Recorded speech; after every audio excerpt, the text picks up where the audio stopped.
Hello students, welcome to Eduvila. आज की इस वीडियो में हम linear equation in two variable पे कुछ जो उसका इम्पोर्टेंट टर्म है उस पर डिस्कस करेंगे और देन लीनियर इक्वेशन के ग्राफ को हम लोग देखेंगे वो बनता कैसे है, दिखता कैसे है। देन हम लोग यूनिक सॉल्यूशन, इनफाइनाइट सॉल्यूशन और नो सॉल्यूशन जैसे लीनियर इक्वेशंस को समझेंगे और उसके ग्राफिकल मेथड से हम लोग ये डिसाइड करेंगे कि ये इसका सॉल्यूशन इनफाइनाइट होने वाला है या यूनिक होने वाला है या कोई भी सॉल्यूशन नहीं होने वाला है। तो स्टार्ट करते हैं हम लोग और सबसे पहले जानने की कोशिश करते हैं इसके कुछ एक टर्म्स को, उसके बाद हम लोग आगे बढ़ेंगे। तो सबसे पहले जो हमारा यहाँ पे टर्म जो दिख रहा है ये लीनियर इक्वेशन, यही सबसे पहले तो जरूरी है जानना कि ये लीनियर इक्वेशन क्या है। तो हम लोग कई बार हम लोगों ने ये टर्म इक्वेशन टर्म से परिचित होंगे और इक्वेशन टर्म के बारे में कई बार सुना होगा। बचपन से क्लास 6-7 से ही इक्वेशन एक्सप्रेशन सुनते आ रहे हैं। तो मैंने इससे पिछले वीडियो पॉलिनोमियल में इक्वेशन और एक्सप्रेशन दोनों को डिस्कस किया है। बट एक हम छोटे से लाइन में अगर हम इसे कहना चाहें तो सीधा सीधा आप कह लो कि एक्सप्रेशन अगर किसी के बराबर होता है तो वो इक्वेशन होता है। जैसे कि मान लो x+2, ये एक्सप्रेशन है, ये वेरिएबल और कांस्टेंट का मिक्सचर एक्सप्रेशन कहलाता है। वेरिएबल कांस्टेंट का मिक्सचर एक्सप्रेशन कहलाएगा। हो सकता है उस पूरे के पूरे जो भी टर्म हो उस एक्सप्रेशन में वो सब वेरिएबल ही हो, बट वेरिएबल और कांस्टेंट ऐसा बोला जाता है कि वेरिएबल और कांस्टेंट डेफिनेशन में कि वेरिएबल और कांस्टेंट के मिक्सचर को हम लोग एक्सप्रेशन बोलते हैं। ये भी एक्सप्रेशन है x² + x। अब अगर ये किसी के बराबर हो जाए तो ये इक्वेशन का रूप ले लेगा। बस ये है। अब इक्वेशन का मतलब हम लोग ये समझे। अब इसमें टर्म है एक लीनियर। लीनियर का मतलब क्या होता है? हमने पॉलिनोमियल में भी देखा था linear polynomial. Linear polynomial it means कि उसका पावर 1 होगा। तो जैसे कि यहाँ पे हाईएस्ट पावर, इस इक्वेशन का हाईएस्ट पावर 2 है, तो ये लीनियर पॉलिनोमियल नहीं है। ये लीनियर पॉलिनोमियल नहीं है, या फिर लीनियर इक्वेशन अभी हम यहाँ पे पढ़ रहे हैं तो लीनियर इक्वेशन की बात करेंगे, ये नहीं है। बट इसका हाईएस्ट पावर आप देखो 1 है, तो ये लीनियर इक्वेशन है। तो हम लीनियर इक्वेशन को मतलब जो भी एक्सप्रेशन में हाईएस्ट पावर 1 होना चाहिए वो लीनियर इक्वेशन होगा। देन यहाँ पे एक और टर्म है टू वेरिएबल। टू वेरिएबल मतलब वेरिएबल एक से काम नहीं चलेगा। यहाँ पे लीनियर इक्वेशन एक वेरिएबल में है, x+2 है, मतलब वेरिएबल एक ही है। बट अगर मैं यहाँ ऐसा लिख दूं, अब ये जो बना इसका पावर भी आप देखो 1 है और वेरिएबल 2 है, तो लीनियर भी हो गया और इक्वेशन भी हो गया।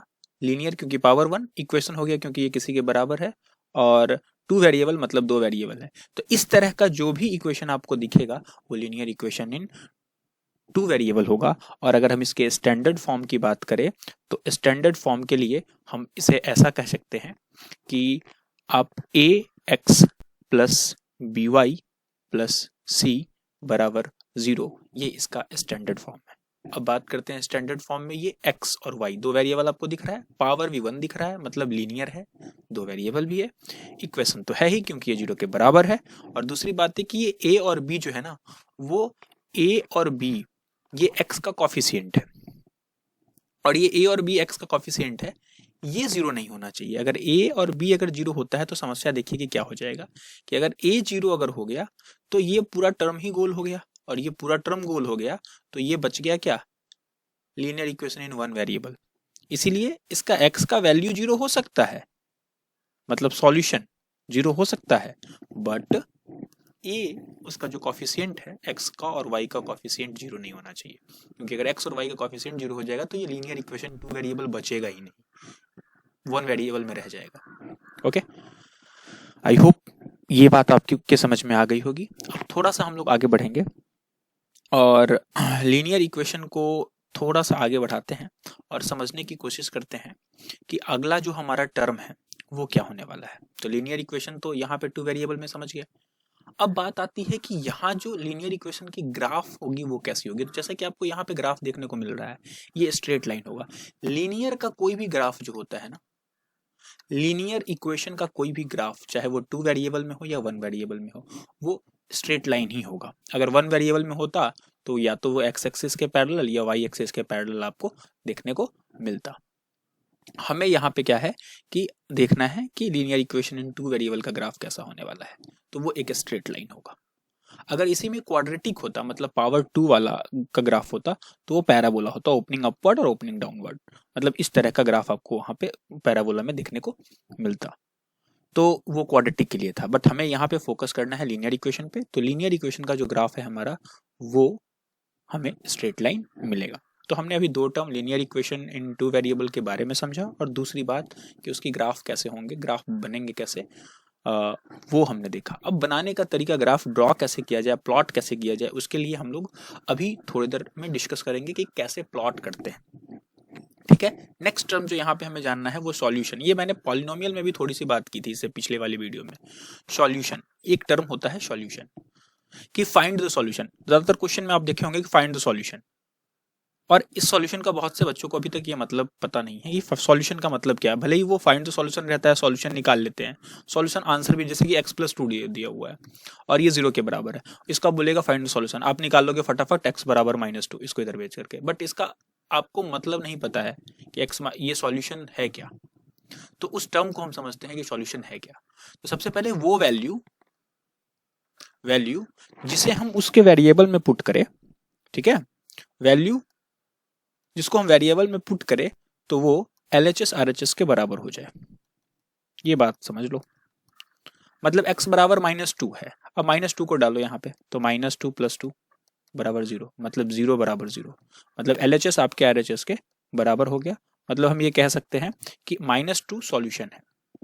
तो सॉल्यूशन तो हमने निकाला, निकालने का तरीका हमें पता है, बट यहाँ लीनियर में भी 1 वेरिएबल का, 2 वेरिएबल का जो सॉल्यूशन निकालने का तरीका है वो हम लोग अभी देखेंगे। बट 1 वेरिएबल में जो लीनियर का आपको सॉल्यूशन निकालना है वो आप फटाक से निकाल लेते हो, ये बेसिक बचपन से पढ़ते आ रहे हैं तो दिक्कत नहीं होती है। तो यहाँ हमने ये वैल्यू तो निकाल लिया और यही सॉल्यूशन है। अब सॉल्यूशन को समझने के लिए हम ये बात बताए हैं कि वो वैल्यू जिसे आप इसमें पुट करो तो ये 0 के बराबर हो जाए, तो ये सॉल्यूशन है। हमने निकाला, अगर मैं नहीं भी निकालता, अगर मैं इसे इरेज कर देता हूं और अगर बिना निकाले अगर सोचे, तो हम, ये छोटा सा क्वेश्चन है तो हम इस पे सोच सकते हैं कि अगर ये है x का वैल्यू, हम सोचेंगे कि 1 तो ये 3 हो जाएगा, x का वैल्यू सोचेंगे -1 तो ये आ गया 1 आ जाएगा, मतलब x का वैल्यू 2 तो 4 आ जाएगा, x का वैल्यू -2 तो -2 और +2 0। तो तुमने ये हिट एंड ट्रायल मेथड से सोचा कि -2 डालने पर ये 0 हो जाएगा, मतलब LHS RHS के बराबर हो जाएगा, देन हम कह सकते हैं कि x बराबर जो है ये -2 इसका सॉल्यूशन है। मतलब सॉल्यूशन वो वैल्यू होता है जिसको हम इक्वेशन में पुट करते हैं तो LHS RHS के बराबर हो जाता है। डेट्स इट, एक लाइन में अगर हम ये समझे तो। ओके, अब नेक्स्ट जो हमारा टर्म है वो हम लोग बात करेंगे साइमल्टेनस। एक टर्म हम लोग को यहाँ पे लीनियर इक्वेशन चैप्टर में देखने को मिलेगा, साइमल्टेनस। अभी हम लोग लीनियर इक्वेशन से, जो लीनियर इक्वेशन 2 वेरिएबल है उससे ग्राफ कैसे ड्रॉ करते हैं वो भी हमें देखना बाकी है। अभी हम लोग सॉल्यूशन के बारे में जाने हैं, अब हम लोग साइमल्टेनस समझ लेते हैं, फिर उसके बाद ग्राफ ड्रॉ करने पे चलेंगे। साइमल्टेनस,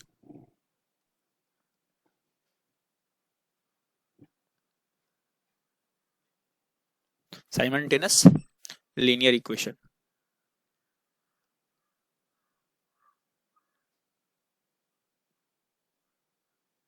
लीनियर इक्वेशन, अब जरा एक बात आप समझ लो, इसमें एक और नाम इस्तेमाल होता है, system of linear equation. System of linear equation, ये दोनों टर्म इस्तेमाल होता है। अब साइमल्टेनियस लीनियर इक्वेशन और सिस्टम ऑफ लीनियर इक्वेशन ये हमेशा इस्तेमाल होगा आपको पूरे चैप्टर में। अब साइमल्टेनियस का क्या मतलब है? दो लीनियर इक्वेशन इन 2 वेरिएबल, दो लीनियर इक्वेशन इन 2 variable, a1 x plus b1 y plus c1 बराबर 0, एक मैंने ये ले लिया, और दूसरा a2x plus b2y plus c2 बराबर 0। यहां साइमल्टेनियस है, साइमल्टेनियस का मतलब एक साथ होता है, ये आपको पता है। तो दो लीनियर इक्वेशन और x और y का वो वैल्यू जो दोनों इक्वेशन को सेटिस्फाई कर रहा हो, इकलौता एक इक्वेशन को नहीं, एक्स और वाई का वो वैल्यू, मतलब सॉल्यूशन जो कि दोनों इक्वेशन को सेटिस्फाई कर रहा हो, वो ही कहलाएगा साइमल्टेनियस लीनियर इक्वेशन या system of linear equation. System मतलब दो एक साथ है, दो इक्वेशन एक साथ, एक्स और वाई का वो वैल्यू। अब देखो एक्स और वाई का एक वैल्यू तो आपको ये पता होगा कि एक्स और वाई का ये, अगर हम एक्स और वाई का वैल्यू अगर हम निकालेंगे तो एक इक्वेशन को तो आपको सेटिस्फाई इस इक्वेशन को कर लेगा, और इस इक्वेशन का एक्स और वाई का वैल्यू अगर हम निकालते हैं तो इसको कर लेगा। बट यहां ध्यान देना है कि वो वैल्यू जो दोनों इक्वेशन को सेटिस्फाई करे उसे बोलते हैं हम क्या, सॉल्यूशन। और साइमल्टेनियस लीनियर इक्वेशन उसे ही बोला जाता है जिसमें एक्स और वाई का वैल्यू वो दोनों सिस्टम ऑफ लीनियर इक्वेशन को सेटिस्फाई करे। ओके, तो साइमल्टेनियस लीनियर इक्वेशन क्लियर हो गया। हम एक लाइन में और थोड़ा सा इसको समराइज कर देते हैं। वो वैल्यू जिसे, वो वैल्यू एक्स और वाई का वो वैल्यू जो दोनों इक्वेशन को सेटिस्फाई करे वो साइमल्टेनियस लीनियर इक्वेशन कहलाएगा। मतलब सिस्टम ऑफ लीनियर इक्वेशन को वो क्या करे, एक्स और वाई का वैल्यू जो सेटिस्फाई करे। हाँ, तो सिस्टम ऑफ लीनियर इक्वेशन और simultaneous linear equation clear. Okay, then आगे बढ़ते हैं और एक टर्म और समझते हैं, देन समराइज करते हैं, और फिर हम लोग चलते हैं कि जो लीनियर इक्वेशन है उसके ग्राफ को हम लोग कैसे ड्रॉ करेंगे। तो एक टर्म जो हम यूज करते हैं और बुक यूज करता है मैक्सिमम टाइम्स, वो कंसिस्टेंट और non inconsistent system of equation. तो जरा सा उन टर्म को भी हम लोग जान लेते हैं। क्या है कॉन्सिस्टेंट? कॉन्सिस्टेंट ये एक टर्म है, और कॉन्सिस्टेंट एंड इनकॉन्सिस्टेंट, इनकॉन्सिस्टेंट ये दो टर्म है। कॉन्सिस्टेंट जो कहा जाता है सिस्टम ऑफ लीनियर इक्वेशन को, consistent system of linear equation, system of linear equation, inconsistent system of linear equation. Consistent system of linear equation उसको बोलते हैं सिस्टम ऑफ लीनियर इक्वेशन, मतलब दो लीनियर इक्वेशन तो एक साथ होगा ही, दो लीनियर इक्वेशन, और एटलीस्ट कम से कम एक तो सॉल्यूशन होना ही चाहिए। मतलब एक्स और वाई का वैल्यू एक होना चाहिए जो दोनों को सेटिस्फाई करे, ये consistent system of linear equation कहलाएगा। और इनकंसिस्टेंट मतलब कि नो सॉल्यूशन, कोई भी ऐसा सॉल्यूशन नहीं होगा, कोई भी ऐसा सॉल्यूशन नहीं होगा, कोई भी एक्स वाई का ऐसा वैल्यू नहीं होगा जो दोनों इक्वेशन को, मतलब सिस्टम ऑफ इक्वेशन को सेटिस्फाई करे। मतलब उसको हम पुट करें उस इक्वेशन में तो एलएचएस आरएचएस के बराबर हो जाए, ऐसा कोई भी वैल्यू एक्स और वाई का नहीं होगा, वो system of equation inconsistent system of equation कहलाएगा। मतलब जो साथ है, कोई भी जो इक्वेशन आप बनाओगे, दो लीनियर इक्वेशन एक साथ लिखोगे, वो सिस्टम ऑफ इक्वेशन हो गया। और सिस्टम ऑफ इक्वेशन में हम कंसिस्टेंट उसको बोलेंगे जिसमें एटलीस्ट कम से कम एक्स और वाई का एक वैल्यू तो होगा जो दोनों को सेटिस्फाई करेगा। मतलब यूनिक सॉल्यूशन होना चाहिए, यूनिक सॉल्यूशन एटलीस्ट होना चाहिए, यूनिक सॉल्यूशन। और अगर इनफाइनाइट है तो बल्ले बल्ले, इनफाइनाइट है तो अच्छी बात है, तो कंसिस्टेंट कहलाएगा ही। मतलब कम से कम एक ऐसा एक्स और वाई का वैल्यू होना चाहिए जो दोनों इक्वेशन को सेटिस्फाई करे। और इनकंसिस्टेंट में एक्स और वाई का कोई भी वैल्यू नहीं होगा, एक कोई भी वैल्यू नहीं हो सकता है जो दोनों इक्वेशन को सेटिस्फाई करे, तो वो इनकंसिस्टेंट सिस्टम ऑफ इक्वेशन कहलाएगा। आई होप कि आप लोगों को ये समझ में आया। ओके, तो हम लोगों ने टर्म पे बात किया है। एक तो हमने basic terms linear equation two variable को समझा, दूसरी बात हम लोग सॉल्यूशन को समझा। सॉल्यूशन वो वैल्यू होती है जिसको हम इक्वेशन में पुट करते हैं तो एलएचएस आरएचएस के बराबर होती है, उस वैल्यूज को हम सॉल्यूशन बोलते हैं उसको। फिर उसके बाद साइमल्टेनियस लीनियर इक्वेशन को समझा। साइमल्टेनियस लीनियर इक्वेशन वो लीनियर इक्वेशन का दो लीनियर इक्वेशन एक साथ, साइमल्टेनियस है दो लीनियर इक्वेशन एक साथ, एक्स और वाई की वो वैल्यू जिसको हम पुट करें तो दोनों इक्वेशन को सेटिस्फाई करे, वो साइमल्टेनियस लीनियर इक्वेशन कहलाएगा। कंसिस्टेंट और इनकंसिस्टेंट दोनों टर्म इस्तेमाल होते हैं। कंसिस्टेंट सिस्टम ऑफ इक्वेशन उसको बोलते हैं एटलीस्ट एक एक्स और वाई का वैल्यू जो दोनों इक्वेशन को सेटिस्फाई करे, उसको consistent system of linear equation बोलेंगे। सिस्टम तो आएगा ही क्योंकि दो साथ में है। और inconsistent system of linear equation जिसमें एक्स और वाई का कोई भी वैल्यू नहीं जो उसको दोनों को सेटिस्फाई करे। ओके, ये बात रही थोड़ी सी। अब हम लोग थोड़ा सा आगे बढ़ते हैं और चलते हैं ग्राफ की तरफ, और ग्राफ बनाने का थोड़ा सा हम लोग देख लेते हैं पहले, उसके बाद आगे ग्राफ के थ्रू कैसे हम बता पाएंगे कि इसका जो इक्वेशन होगा, वो सॉल्यूशन जो होगा वो यूनिक होगा या इनफाइनाइट होगा या नो सॉल्यूशन होगा। तो पहले हम लोग इसको इरेज कर लेते हैं और जरा सा ग्राफ ड्रॉ करने की हम लोग समझते हैं। ये बचपन में क्लास 9th में भी हम लोग क्लास 9th और आई थिंक हाँ 9th में, 9th से आप लीनियर इक्वेशन इनटू वेरिएबल का ग्राफ ड्रॉ किए होंगे। अब कैसे होता है, सबसे पहले क्या होता है ना कि हम लोग सॉल्यूशन निकाल लेते हैं उसका। जैसे कि मान लो हम कोई भी एक इक्वेशन ले लेते हैं, अपने मर्जी से कोई एक इक्वेशन ले लेते हैं और ये कलर चूज कर लेते हैं। और एक मानो कि मैं ले रहा हूं 3x माइनस 2y बराबर 5। एक ये हमने ले लिया, ये क्या है, लीनियर इक्वेशन इनटू वेरिएबल है। अब चलो, अब हमें इसकी ग्राफ को ड्रॉ करना है। इसके ग्राफ को ड्रॉ करना है तो इसके लिए हमें सबसे पहले चाहिए होता है कि हम एक बॉक्स बना ले और सॉल्यूशन निकाल ले। सॉल्यूशन निकाल ले मतलब कि एटलीस्ट एक ग्राफ, एक लाइन, क्योंकि हम जानते हैं कि ये लाइन ही बनेगा, लीनियर इक्वेशन है तो 3 सॉल्यूशन तो हमको चाहिए। हम x और y 3 सॉल्यूशन निकालेंगे इसका। अभी हम लोग सॉल्यूशन निकालना ग्राफ बनाने के लिए सीख रहे हैं कि अपने मन से x का कोई वैल्यू लेंगे तो y का आ जाएगा। तो 3 सॉल्यूशन एटलीस्ट हम लोग निकाल लेंगे। मान लो चलो यहाँ पे थोड़ा सा आगे इसको बढ़ा लेते हैं, ये आ जाएगा 3x बराबर, इसी को आगे मैं बढ़ा रहा हूँ इसको, 3x बराबर आ जाएगा 5 प्लस 2y और x बराबर आ जाएगा 5 प्लस 2y बाई 3। अब y का वैल्यू ऐसा चूज करो कि यहाँ से इंटीजर मिल जाए हमको, और अगर नहीं भी मिलता है, फ्रैक्शन में मिलता है तो कोई दिक्कत नहीं है, बट कोशिश ये रखेंगे कि इंटीजर मिल जाए। y का वैल्यू आई थिंक मैं सोच रहा हूँ कि यहाँ पे 5 रख दूँ तो 5 टू जा 5 रख दूँ तो 5 टू जा 10 और 5 15 हो जाएगा, 15 बाई 3 5। ओके, तो हम यहाँ पे लिख देंगे सॉल्यूशन निकालते वक्त पुट y बराबर 5, तो 5 प्लस 2 इंटू 5 मैं एक करके बता देता हूँ बाई 3, तो 5 दूना 10, 5 15, 15 बट्टे 3, तो x बराबर यहाँ से निकल के आ जाएगा 5। तो x यहाँ से 5 आएगा तो मैंने यहाँ पुट कर दिया। अब दूसरी बात है, अगर मैं यहाँ पे कोई और डालूं, जैसे कि आप डाल दो 2 डाल दो, तो y का वैल्यू जब 2 डालोगे तो 2 टू जा 4 और 5 और 4 9 हो जाएगा, 9 बाई 3 हो जाएगा 3।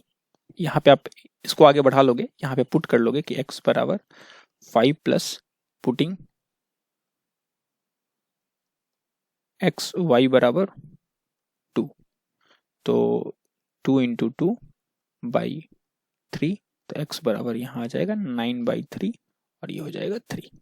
तो x का वैल्यू यहाँ पे 3 मिल गया।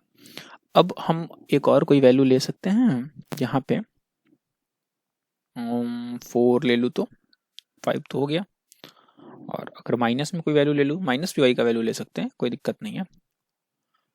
-4 ले लूँ, -4 ले लेता हूँ, तो -4 ले लूँगा, तो अगर y बराबर पुट y बराबर -4, तो अगर -4 अगर ले लेता हूँ तो आ जाएगा 5 प्लस 2 इंटू -4 बाई 3, और इसको आगे और थोड़ा सॉल्व करेंगे तो 5 माइनस 8 बाई 3 -3 बाई 3 -1। चलो बढ़िया बात है, आ गया। यहाँ पे जब हमने इसको -4 लिया y को तो ये आया -1। अब हमने 3 ले लिया, अब ज़्यादा ज़रूरत है नहीं। अब हम कैसे ग्राफ पे इसको प्लॉट करेंगे, प्लॉट करने कोऑर्डिनेट्स की अगर थोड़े से कॉन्सेप्ट अगर पता होगा तो हम प्लॉट कर लेंगे आराम से, अगर नहीं तो कोऑर्डिनेट्स पहले आप थोड़ा सा पढ़ लोगे ताकि प्लॉटिंग में आपको हेल्प मिल सके। अब नेक्स्ट हम लोग आगे चलते हैं और ग्राफ पे चलते हैं इसको प्लॉट करने के लिए। हमने कोऑर्डिनेट 5 कोऑर्डिनेट्स हमारे पास है, और यहाँ आ जा रहे हैं हम लोग, थोड़ा सा और आगे चलते हैं, बढ़िया सा ग्राफ। हाँ, तो ये है एक कोऑर्डिनेट हमारे पास क्या था, पहले तो हम लोग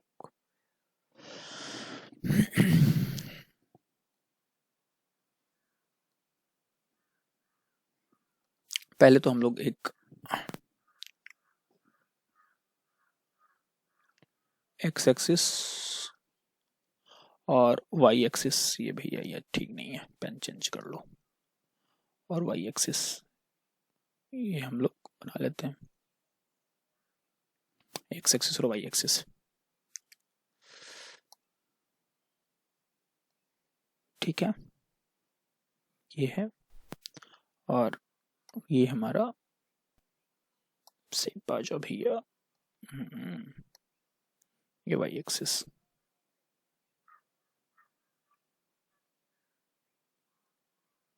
ओके। अब यहाँ पे ये 0,0 होगा, और अब ये समझो आप कि ये जो पोर्शन है हमारा, ये 1 2 3 4 और थोड़ा सा इसको और बढ़ा दो 5, -1 -2 -3 -4 और ये हो जाएगा -5, थोड़ा सा मैनेज कर लेना, 1 2 3 और ये हो जाएगा 4,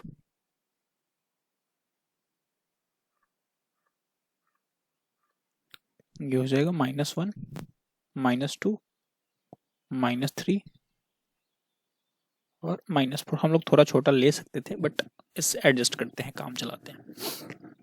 अब देखो ये तो मैंने कोऑर्डिनेट्स के कॉन्सेप्ट पे, ये एक्स एक्सिस इस तरफ, ओरिजिन के इस तरफ पॉजिटिव, इधर नेगेटिव, और ऊपर जो वाई एक्सिस में पॉजिटिव और ओरिजिन के नीचे वाई एक्सिस में नेगेटिव होता है, वो मैंने यहाँ से कर दिया। अब चलते हैं जरा सा कोऑर्डिनेट्स देखते हैं, कोऑर्डिनेट क्या क्या था फटाफट से। कोऑर्डिनेट्स हमारे पास था 5 5 x5 y5, मतलब 5, 5 3, 2 और -1, -4, 5 5 3 3 3 2 था ना शायद, 5 5 3 2। एक कोऑर्डिनेट था 5, 5, दूसरा कोऑर्डिनेट था 3, 2 और चौथा था -1, -4। चलो तो 5, 5 x में 5 और y में भी 5, तो ये 4 तक ही है, मानो कि यहाँ कहीं होगा इसका। तो थोड़ा सा आगे मान के चलते हैं कि यहाँ पे ये 4 मैं थोड़ा सा नीचे ले रहा हूँ, आप लोग इसको सबको थोड़ा एडजस्ट कर लोगे। यहाँ पे 4 हो गया, 5 हो गया, 5, 5 ये 5, 5 ये ऐसे 4 पे ही है वैसे ही इसको रॉन्ग, लेकिन स्पेस ना होने की वजह से ऐसा, मुझे स्पेस थोड़ा सा यहाँ पे इसके आधा को ही हमें मान लेना चाहिए था कि एक यूनिट है ये। आप एडजस्ट कर लोगे, ये कोऑर्डिनेट का कॉन्सेप्ट है, ये मतलब पॉइंट प्लॉट करना बहुत बड़ी बात नहीं है। 3, 2 एक ये हो गया, और -1, 4, तो -1, -4, तो -1, -4। अब जब आप इसको ज्वाइन करोगे तो आप देखोगे कि ये एक स्ट्रेट लाइन बनेगा।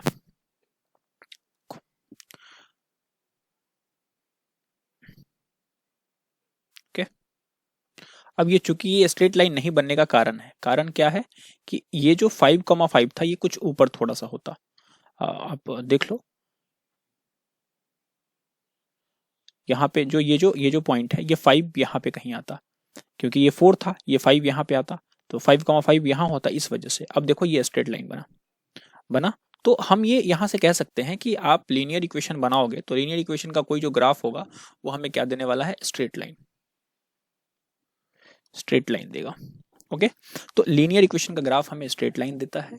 और इंपॉर्टेंट बात यहाँ ये है कि हम लोग एक इक्वेशन दिया हुआ था, उससे हम लोगों ने ग्राफ को ड्रॉ कर लिया, ये यहाँ सीखना था, हमने ग्राफ को ड्रॉ कर लिया। अगर इसी पे मान लो अगर सिस्टम ऑफ इक्वेशन दिया होता, और सिस्टम ऑफ इक्वेशन दे करके और तब आपसे पूछता कि चलो इसको प्लॉट करो, तो आप प्लॉट कर लेते। एक तो आपने इसको प्लॉट कर लिया, हमने क्या करा, इसको प्लॉट कर लिया। अब एक और अगर मान लो दिया रहता, अगर यहाँ पे एक और अगर 2x + 3y = 16, अगर ऐसा एक इक्वेशन और दिया रहता तो आप इसे भी प्लॉट कर लेते। तो रही बात ये कि हम तो प्लॉट कर सकते हैं, अब इतना से तो हम प्लॉट करना सीख लिए। तो अब जब प्लॉट कर लिए तो अब कुछ इंपॉर्टेंट बातें हैं कि अगर आपको सिस्टम ऑफ इक्वेशन मिलेगा तो अब आप कैसे पहचानोगे कि एक ही सॉल्यूशन है या इनफाइनाइट सॉल्यूशन है या या कोई भी सॉल्यूशन नहीं है। तो अब सुनिए, अगर आपके पास यहां से अगर आपके पास सिस्टम ऑफ इक्वेशन दिया गया है या इक्वेशन आपको दे दिया, सिस्टम ऑफ इक्वेशन दे दिया मतलब दो आपको लीनियर इक्वेशन मिल गए। अब दोनों लीनियर इक्वेशन से आप ग्राफ प्लॉट कर सकते हो, मतलब स्ट्रेट लाइन तो बना ही सकते हो। और अगर बना लिए तो मान लो कि एक मैंने ये बनाया, ये एक्स एक्सिस, और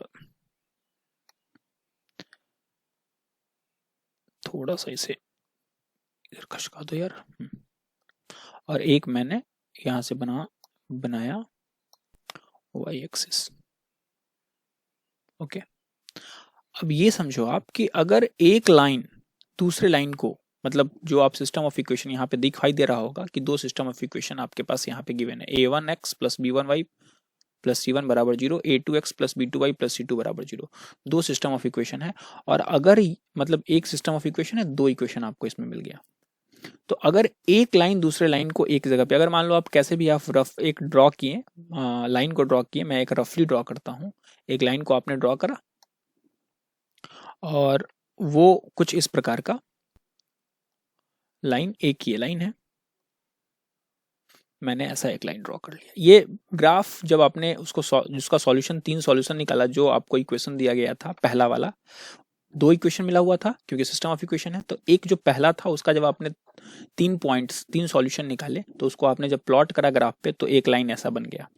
अब अगर हम इसी पे बात करेंगे कि दूसरा, अगर मैं दूसरा लूं तो दूसरे का 3 सॉल्यूशन निकाला, उसको प्लॉट करूं तो मानो कि वो इस प्रकार से ऐसा एक बन गया, एक ऐसा बन गया ग्राफ। अब यहां पे आप देख रहे हो कि एक पॉइंट पे कट कर रहा है, तो एक पॉइंट पे अगर एक लाइन दूसरे लाइन को अगर एक पॉइंट पे कट करेगा, एक पॉइंट पे कट कर रहा है, तो ये x, y ये एक पॉइंट पे कट कर रहा है, तो यूनिक सॉल्यूशन होगा। क्या होगा? यूनिक सॉल्यूशन होगा। क्यों? क्योंकि वो एक पॉइंट पे कट कर रहा है। और अगर यही एक लाइन दूसरे लाइन के ऊपर एकदम ओवरलैप कर जाए, एक लाइन दूसरे लाइन के ऊपर ओवरलैप कर जाए, तो उस कंडीशन में हम बोलेंगे कि इनफाइनाइट सॉल्यूशन है। जैसे कि ग्राफ हमने ड्रॉ करा और ग्राफ जब हमने प्लॉट करके और देखा कि एक लाइन दूसरे लाइन के ऊपर क्या हो रहे हैं, ओवरलैप कर रहे हैं बिल्कुल। एक मान लो ये लाइन है और दूसरा मान लो कि दूसरा ये लाइन है,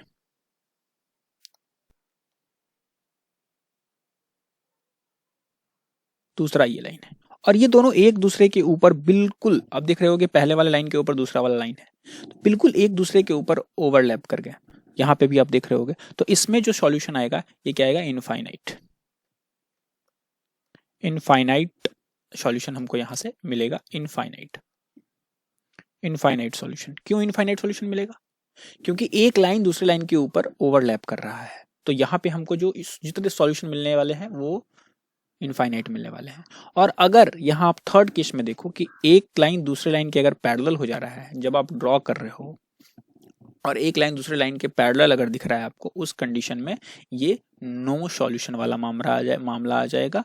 यहाँ सॉल्यूशन, कोई भी सॉल्यूशन नहीं मिलने वाले हैं आपको। तो मैं समराइज कर देता हूं और समराइज करके आगे बढ़ते हैं। यहाँ आपने कुछ प्लॉटिंग देखा था, इसे मैं इरेज कर देता हूं।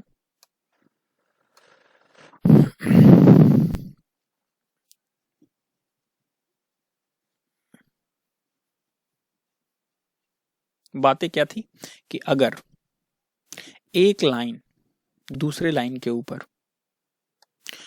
एक जगह इंटरसेक्ट करता है, एक लाइन, आपने ग्राफ जो a1x plus b1y plus c1 बराबर 0 और एक मिला था आपको a2x plus b2y plus c2 बराबर 0, ये जो दो आपको इक्वेशन मिले थे और एक ये हुआ एक system of equation, system of linear equation. ये जो सिस्टम ऑफ लीनियर इक्वेशन आपको मिला, इससे हम आगे क्या कर सकते हैं कि एक लाइन अगर दूसरे लाइन को जब हमने यहाँ पे ग्राफ प्लॉट करा, अरे एक लाइन दूसरे लाइन को अगर सॉरी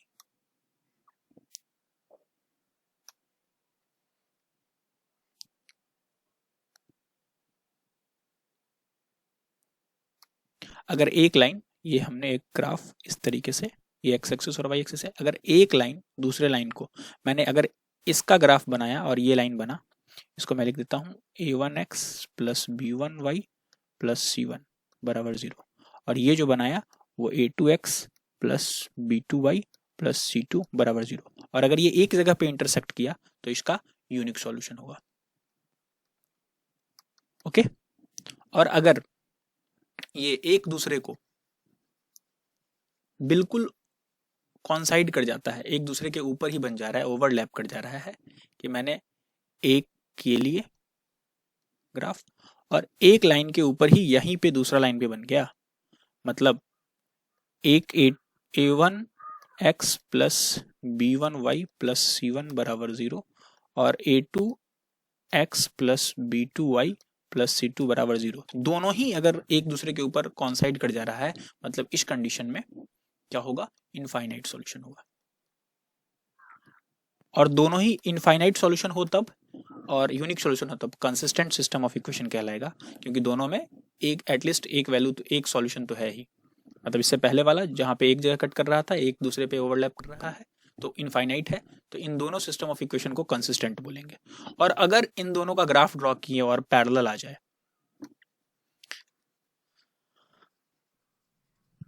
अगर इन दोनों का ग्राफ हमने ड्रॉ करा और एक लाइन दूसरे लाइन के पैरेलल आ गया, लो ये पैरेलल हो गया। अब ये है a1x plus b1y plus c1 बराबर 0, और ये है हमारा a2x plus b2y plus c2 बराबर 0।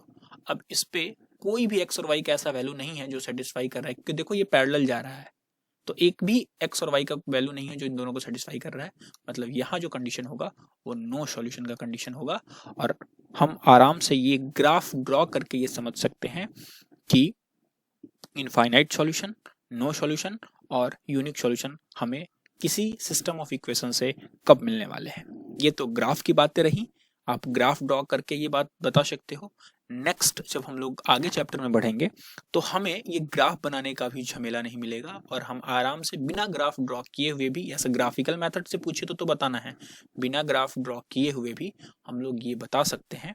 हमारे पास वो कॉन्सेप्ट है जिसपे हम ये बता देंगे कि इस पे सिस्टम ऑफ इक्वेशन क्या होने वाला है, यूनिक सॉल्यूशन देने वाला है या नो सॉल्यूशन या इनफाइनाइट सॉल्यूशन देने वाला है। तो आज की वीडियो में हम लोग बस इतना ही बात करेंगे, और नेक्स्ट जो हम लोगों का टॉपिक है ये सिस्टम ऑफ इक्वेशन से सॉल्यूशन निकालना।